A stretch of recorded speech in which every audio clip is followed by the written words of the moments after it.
পেঁপেদের গাছে কত সুন্দর সুন্দর পেঁপে ধরেছে। তাহলে আপনি দেখুন গাছ, দেখেন কত ছোট বড় মেজো সেজো সব মাই বাবা মা বোন সবাই দেখে নিন।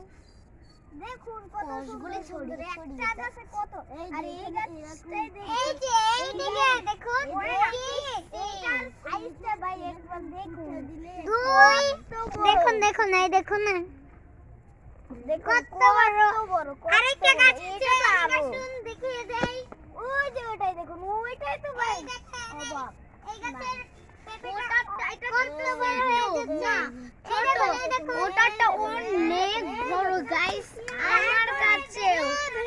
ওই এই দেখেন তিনটা জমি না চারটা জমি, এইটা ওইটা আর এইটা, এই যে একটা দুটো তিনটা চারটা পাঁচটা জমি, পাঁচটা বড় বড় পেঁপে ধরলা। এই দেখুন পেঁপেটা এই গাছটা মেরে ধরে একবার দেখেন ভাই, তুই যাও গাছ ভাই একবার দেখেন ভাই এই গাছ দেখুন। এই সর এই দেখুন গাছ কত বড় পেঁপে, এই দেখুন পেঁপের সাইজটা একবার দেখেন। সাইজটা দেখে আপনারা দেখেন আরো কত হচ্ছে। এইটা মোটা আছে, এখানে হচ্ছে ওই যে মুটটা।